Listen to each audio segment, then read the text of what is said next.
everybody, I'm Kay and I'm here to talk to you guys about snake plants today. One of my very favorite plants to talk about with so many different varieties. It is one of the absolute easiest plants to take care of here in our greenhouse. So we could talk about some care. First things first, leave them alone. Snake plants really like to be left alone for as long as you can. I would say water them maybe twice a month or once every 3 weeks. For the smaller ones, you might water them a little bit more often. For the bigger ones, you definitely want to leave them be. So I like to suggest to people to put them on a 1st and the 15th of the month, or if you get paid bi-weekly, water them on your payday. That's my best way to go about it. These are my two favorite varieties. This is the Laurenti and this is the Robusta. These are the ones that come into our greenhouse the most often. They're the ones that are the most popular.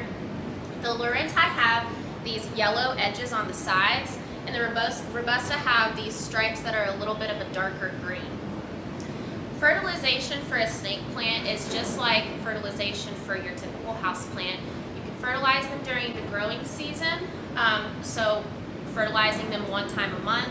I would say, again, putting them on a schedule. If you want to water them at the top of the month or that first payday of the month, then you could do that with fertilizer or in the middle of the month, whichever is more comfortable for you.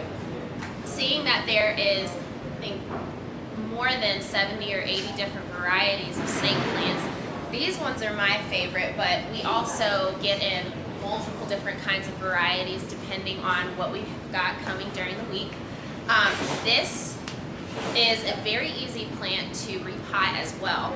All you're going to do is squeeze from the top or from the bottom of the pot and pull out the roots just like you would any other. Now their roots are a little bit looser, so when you go to repot it, you're going to just remove all the extra dirt, place it in the new pot, make sure that it's really well acclimated into the soil, and then you're going to put a little bit of a layer of soil on the top.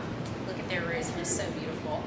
So just be careful to make sure that whenever you're repotting that the soil or the roots are not on the top of the soil. You want to make sure that you've got them all the way inside of the soil, and then you want to add a little extra layer on top.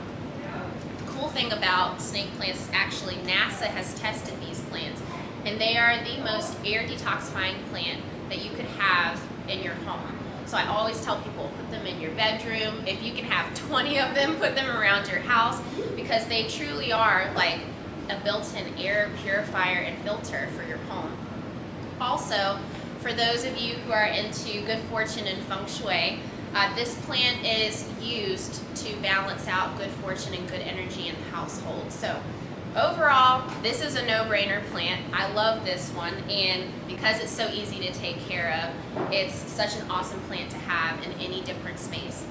Likewise, you can put it in a bright and direct space. You can put it in a low light space, but just make sure that you put it in a space where it's going to get some sun, because if it doesn't get any light at all, it may struggle a little bit. You want to try to repot it once every 2 years or so. With the small snake plants, you may end up repotting it a little bit quicker, but for snake plants like this, you may have about 2 years before you look into repotting it. So for any additional questions, come to our greenhouse, ask us any questions that you may have about the snake plant and or any other house plants that you have your desires.